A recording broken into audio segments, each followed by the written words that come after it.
Dust swirled across the Arizona desert, carrying the sharp crack of modern rifles. Nobody paid attention to the frail old man holding a battered wooden stock. They thought his hands shook from age. They were wrong. Those hands were trembling with the muscle memory of a ghost. The High Desert Precision Academy sat just outside the blistering outskirts of Phoenix, a sprawling complex of steel targets, digital scoring monitors, and shaded concrete benches. It was a playground for the wealthy and the tactical men who spent thousands of dollars on custom-machined chassis, carbon fiber barrels, and scopes that cost more than a used car. Alaric Pendleton didn't belong here. At 90 years old, Alaric looked like a stiff breeze rolling off the nearby Superstition Mountains could blow him over. He wore a faded, meticulously ironed flannel shirt, tucked into khaki trousers that rode a little too high on his waist. A worn canvas baseball cap, devoid of any patches or logos, shielded his clouded blue eyes from the midday sun. He walked with a pronounced limp, leaning heavily on a carved oak cane, while his granddaughter Abigail walked beside him. Abigail, 24 and fiercely protective of her grandfather, struggled under the weight of an olive-drab canvas drag bag.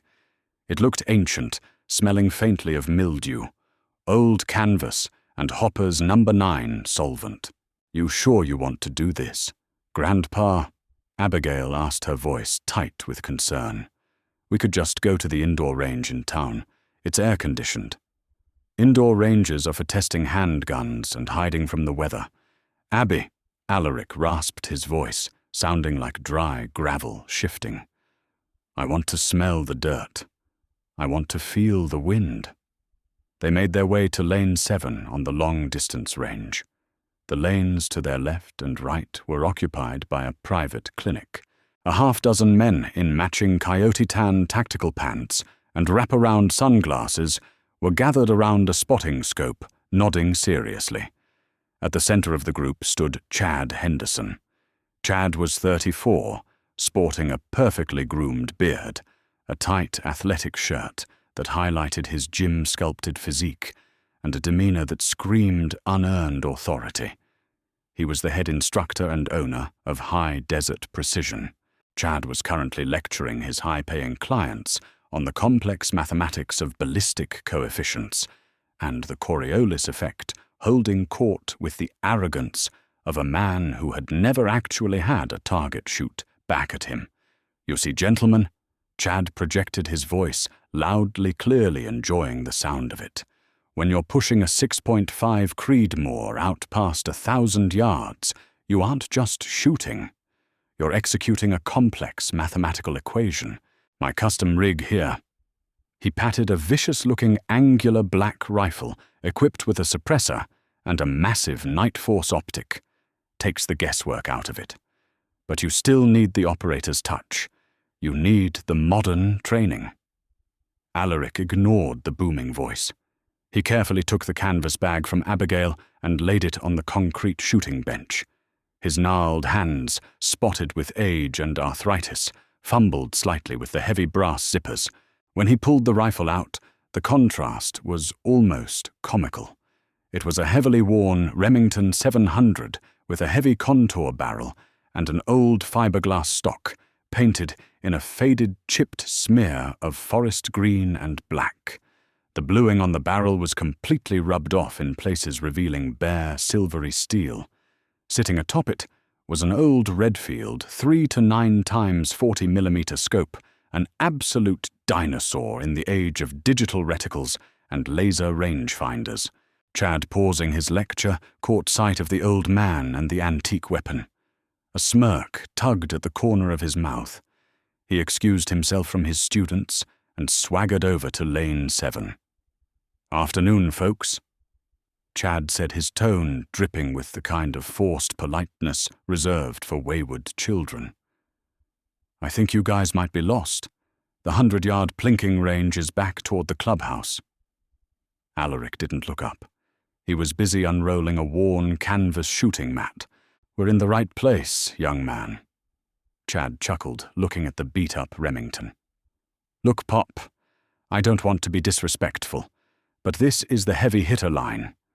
We're pushing steel out to 1,200 yards today. That museum piece you've got there is going to struggle to hit the broadside of a barn past 400, and honestly, I don't want any ricochets or safety hazards while I'm running a premium VIP clinic." Abigail's face flushed red. "My grandfather paid for the lane reservation just like everyone else, and he knows how to shoot." "I'm sure he does, sweetheart," Chad said, raising his hands in a mock surrender. "I'm sure he was a crack shot at the county fair back in 1960. But out here we're dealing with advanced ballistics, wind shear, spin drift, things you need modern glass and a modern chassis for." He leaned in closer, his voice dropping to a patronizing whisper. "I just don't want him to embarrass himself in front of my guys. It gets frustrating for the elderly when they can't see the target, let alone hit it." Alaric finally stopped moving. He placed his hands flat on the concrete bench. He didn't look angry. He looked profoundly bored. "I appreciate your concern, Mr. Henderson," Alaric said, quietly reading the man's embroidered name tape. "But my money spends the same as your VIPs. We'll stay out of your way. You stay out of ours." Chad's jaw tightened. He wasn't used to being dismissed on his own range. "Fine. But the second I see you doing something unsafe, or if you start throwing rounds over the berm, I'm pulling your lane pass. Clear." Alaric simply turned his back, sitting heavily onto the small stool behind the bench. Chad scoffed, shaking his head, and walked back to his students, muttering loudly about stubborn boomers. For the next hour, the range was a cacophony of concussive blasts. Chad's students were taking turns on the expensive rifles, missing more often than they hit. The desert wind had picked up, turning from a gentle breeze into a tricky, unpredictable beast. It howled through the canyons, kicking up dust devils and playing havoc with the bullets' trajectories. Alaric hadn't fired a single shot. Instead, he lay prone on his canvas mat, his eye pressed to the antiquated Redfield scope. He wasn't looking at the targets. He was looking at the scrub brush, the heat waves shimmering off the hardpan dirt, and the way the dust swirled in the distant ravines. He was doing what he had done for days on end in the sweltering jungles of the Aishau Valley. He was letting the environment become a part of him. "You okay, Grandpa?" Abigail whispered, kneeling beside him with a bottle of water. "Your hip hurting?" "Hip's fine, Abby," Alaric murmured, not breaking his gaze from the glass, just waiting for the wind to make up its mind. It's lying right now. Over on Lane 6, Chad was losing his temper. His star pupil, a loud-mouthed real estate developer named Todd, had just missed an 800-yard steel plate for the 4th time in a row. "I don't get it, Chad," Todd complained, rubbing his shoulder. "I've got the crosshairs dead center. The ballistic app says I should be ringing it." Chad snatched the iPad from the bench, glaring at the screen, then held up a Kestrel weather meter. "The app is right. We have a 10-mile-an-hour full-value crosswind coming from the 9 o'clock. You're flinching, Todd. You're anticipating the recoil and pulling the shot left." "I'm not flinching," Todd fired back. "The bullet is sailing right off the edge." Chad sighed dramatically, pushing Todd aside. "Let me show you how it's done. Watch and learn." Chad got behind his $12,000 custom rifle. He racked the oversized bolt, chambering a massive round. He adjusted his dials, checked his digital wind meter, one last time settled his breathing, and squeezed the incredibly light trigger. Crack! A plume of dirt exploded into the air 2 feet entirely to the right of the heavy steel plate. The VIP group fell dead silent. Chad stared through his spotting scope in disbelief. "What the?" He immediately checked his turrets. Must be a bad load. "Hang on." He chambered another round, dialed a quick correction, fired again. Crack. Another miss. 18 inches to the right. Chad's face turned a violent shade of crimson. He began muttering excuses, blaming the ammunition batch, the barrel harmonics, and the sudden shift in atmospheric pressure. He was so busy staring at his digital screens that he didn't hear Alaric sit up. "It's not the ammo, son." A raspy voice drifted over from lane 7. Chad snapped his head around. Alaric was sitting on his stool, leaning on his cane. "Excuse me," Chad barked. Alaric pointed a crooked finger downrange. "Your little weather machine is telling you what the wind is doing right here at the bench, 10 miles an hour from the left. But look at the draw down there, right around the 500-yard mark." Chad scowled. "What about it?" "The canyon walls channel the breeze," Alaric explained calmly, his voice carrying the quiet authority of absolute certainty. "It creates a tunneling effect. The wind down there isn't pushing left to right, it's pushing right to left. And it's moving faster than it is up here. You're dialing for a left wind, and the canyon is pushing your bullet even further right. You're fighting the ghost of the wind, not the reality of it." The VIP clients looked from Alaric to Chad, their eyebrows raised. Todd chuckled softly. "Makes sense to me, Chad." Chad's ego, fragile and inflamed, snapped. He threw his iPad onto the padded bench and marched over to the invisible line dividing their lanes. "Oh, is that right, old timer?" Chad sneered, his voice loud enough to stop the shooting on the other lanes. "You figured all that out by squinting through cataracts. You think you know ballistics better than a computer." "I know that computers only know what you tell them," Alaric said, his expression unchanged. "And the Earth doesn't care about your computer." "Big talk from a guy who hasn't pulled the trigger once today," Chad taunted. He pointed a finger at Alaric's battered Remington. "Tell you what, you're so smart, let's see you back it up. You see the white buffalo target?" Abigail gasped. The white buffalo was the range's premier challenge. A steel silhouette, painted white, sitting at exactly 1,200 yards. It was tucked up against the base of the mountains, surrounded by tricky updrafts. "I see it," Alaric said. "If you can even hit the dirt mound behind that target with that rusted-out piece of garbage, I'll refund your lane fee." Chad challenged, his voice dripping with venom. "Hell, if you hit the steel, I'll buy your ammo for a year." Alaric didn't blink. "I don't need your charity, Mr. Henderson. But a man shouldn't disrespect another man's rifle unless he's willing to put something real on the line." Chad laughed, a harsh, grating sound. "All right. Let's make it real. You hit that 1,200-yard plate one-shot cold bore, and I will hand you my instructor badge pack, up my gear, and walk off my own range. I'll quit." He leaned in, his eyes narrowing. "But when you miss, and you will miss by 50 feet, you pack up your trash, you leave my range, and you never come back." "Deal!" Abigail grabbed Alaric's arm. "Grandpa, no. It's 1,200 yards. The optic, it doesn't even have the elevation for that." Alaric gently patted his granddaughter's hand. He slowly stood up, pushing his weight off his cane. The frailty that had defined his posture all afternoon seemed to evaporate. His spine straightened, his shoulders squared. For a brief, terrifying second, Chad didn't see an old man. He saw a towering monument of lethal intent. "Deal," Alaric said. A crowd had begun to gather. Shooters from lanes 1 through 6 had stopped firing, drawn by the escalating shouting match.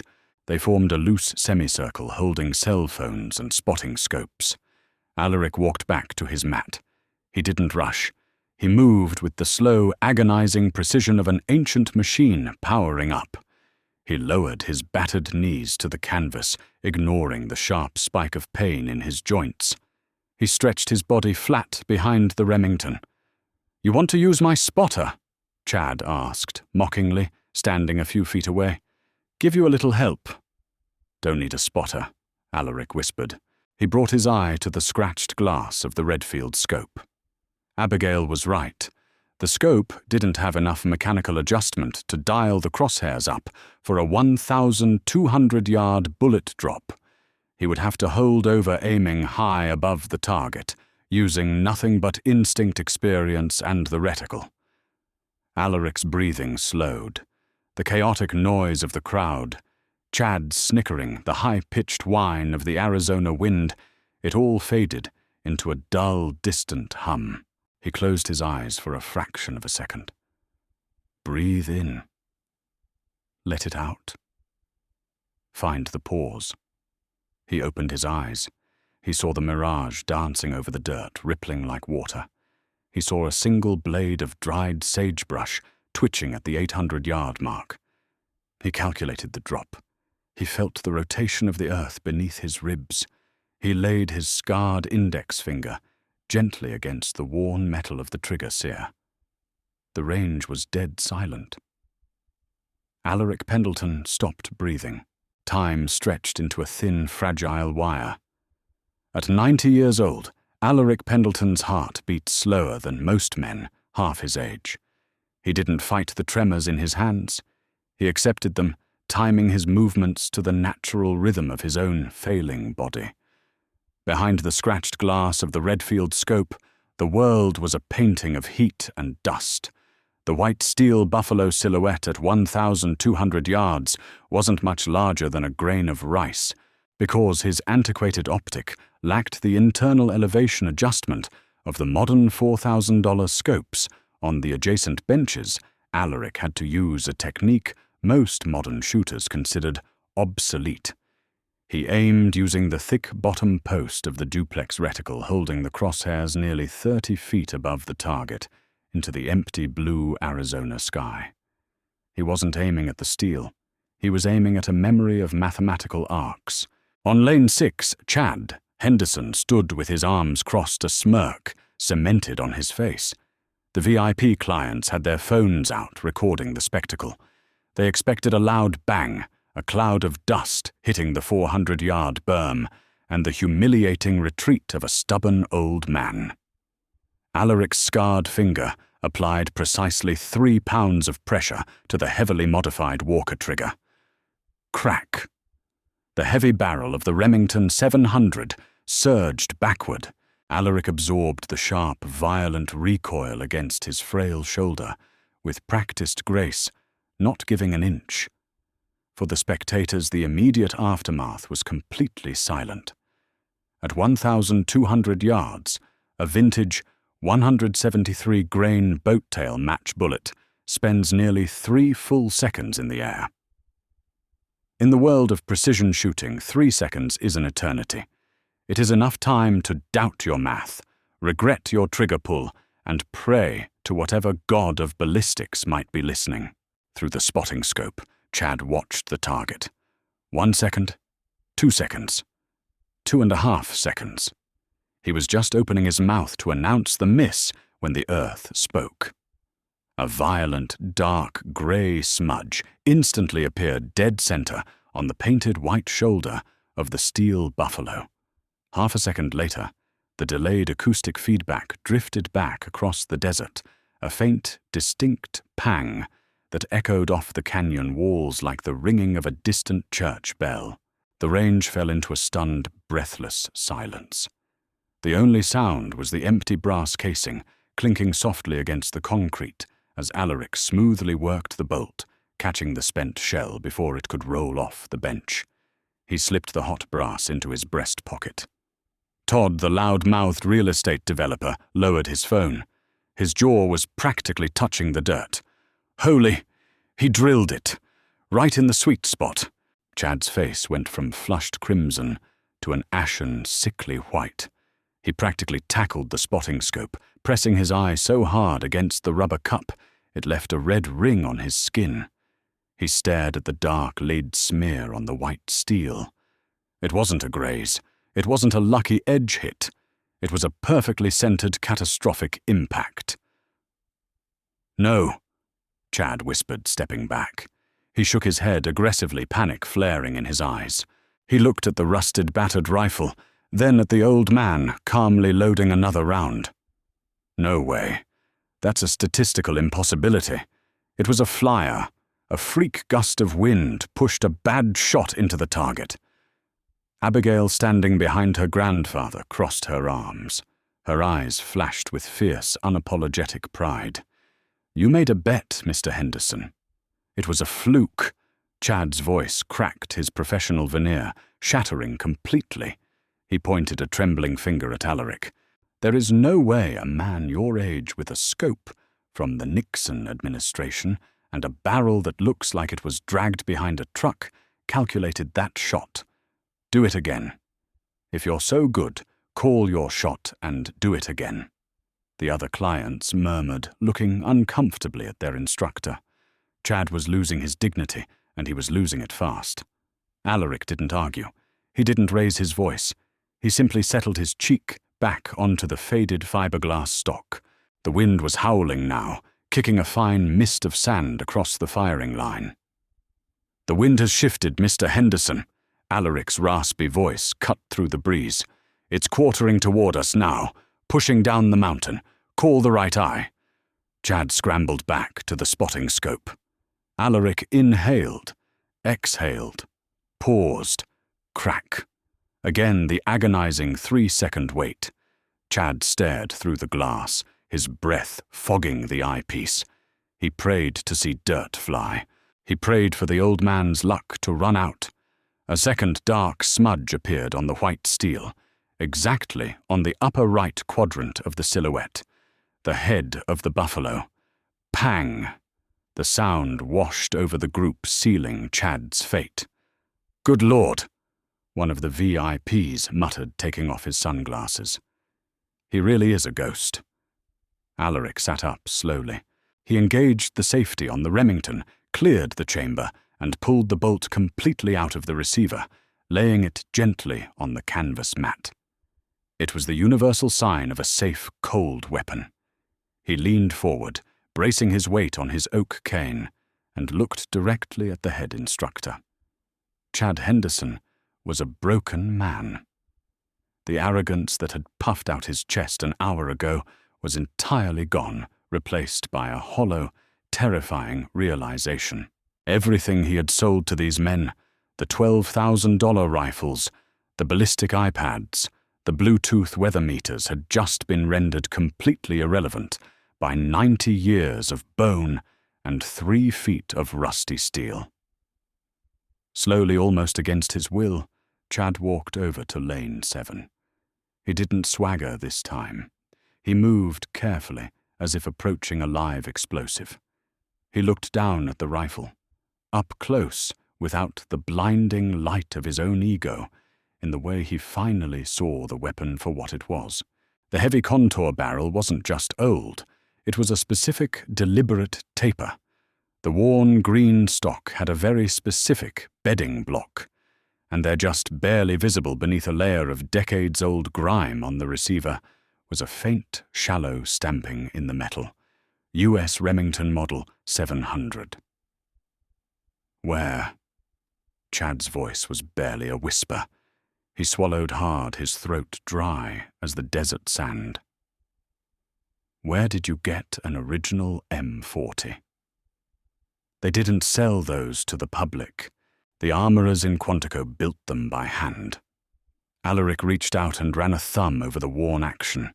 His clouded eyes seemed to look right through the steel, peering into a jungle that had burned down half a century ago.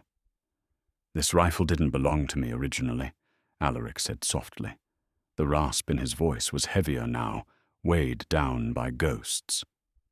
"It was issued to Corporal David Carmichael, 1st Battalion, 9th Marines. They called them the Walking Dead. He was a farm boy from Iowa, could read the wind moving through elephant grass before it even touched his face." Chad stared at the old man, the pieces suddenly falling into place. "He was your spotter." "He was my brother," Alaric corrected gently. "April 16th, 1968. Hill 881 South during the siege of Khe Sanh. We were pinned down by a heavy machine gun nest across the draw. David took the shot. He silenced the gun, but their mortar crew saw his muzzle flash. Alaric stopped talking. The silence that followed was heavier than the gunfire that had preceded it. Even the desert wind seemed to hold its breath. Abigail reached out and placed a gentle hand on her grandfather's shoulder. The armorers let me keep the action when I rotated back to the States. Alaric continued, his voice, steady, devoid of self-pity, but full of unbreakable respect. I dropped it in this stock. I've put a new barrel on it twice since then. But the heart of the gun, it's still David's. I bring it out here to let him breathe. Chad looked down at his own hands, then at his custom chassis rifle, sitting uselessly on the bench next door. He felt entirely foolish. He had been playing a very expensive video game, substituting microchips and algorithms for blood, sweat, and instinct. Slowly, Chad reached up to his chest. The Velcro made a loud tearing sound in the quiet air as he ripped off the embroidered patch that read, "Head Instructor, High Desert Precision." He held it out toward Alaric. His hand was shaking. "A bet is a bet," Chad said, his voice thick with a strange mixture of shame and awe. "I said I'd hand over my badge and walk off my own range. I quit." Alaric looked at the patch. He didn't reach for it. Instead, he leaned heavily on his cane, pulling himself up to his full, imposing height. "Keep your patch, son," Alaric said firmly. "I have no use for it. And quitting doesn't teach you anything. It just strokes your pride in reverse." Chad looked confused, his hand hovering in the air. "But I challenged you. I insulted you. And you proved me wrong. You proved I don't know a damn thing about what I'm teaching here." "You know the math," Alaric conceded, tapping the bench with his cane. "You know the gear. There is a place for technology. It saves lives. It makes good shooters great. But you forgot the most important variable in the equation, Mr. Henderson." "What's that?" Chad asked quietly. "The human heart," Alaric replied, tapping Chad lightly on the chest with two gnarly fingers. "A computer can tell you where a bullet should go in a vacuum. But out here in the dirt, the world is chaotic. The wind lies. The heat tricks your eyes. If you only trust the screen the first time the battery dies, you die with it. You have to feel the environment. You have to respect the elements, and you have to respect the rifle. Stop teaching these men how to buy accuracy. Start teaching them how to earn it." Chad slowly lowered his hand. He looked at the patch, then pressed it back onto his chest. He stood up a little straighter. "Yes, sir." "Come on, Abby," Alaric said, turning away. "The sun is getting hot and my knees are telling me it's time for iced tea." Abigail smiled, a bright, radiant thing that cut through the somber mood. She carefully zipped the legendary M40 back into its canvas drag bag, hoisted it over her shoulder, and walked alongside her grandfather. The VIP clients parted like the Red Sea to let them through. Nobody spoke a word. They just watched the frail, 90-year-old ghost of the Marine Corps limp slowly toward the parking lot, his cane clicking rhythmically against the concrete. Chad Henderson stood alone on the firing line for a long time. He looked at his expensive weather meter, the digital readouts flickering in the sun. Then, slowly, deliberately, he reached out and turned the screen off. He looked out at the canyon, closed his eyes, and for the first time in his life, he truly tried to feel the wind. Did this story of a veteran's undeniable skill and timeless wisdom give you chills? Sometimes the greatest lessons come from those we underestimate the most. If you loved Alaric's incredible 1,000-yard shot and the humbling of a tactical expert, hit that like button, share this video, and subscribe to our channel for more amazing real-life stories. Let us know your thoughts in the comments below.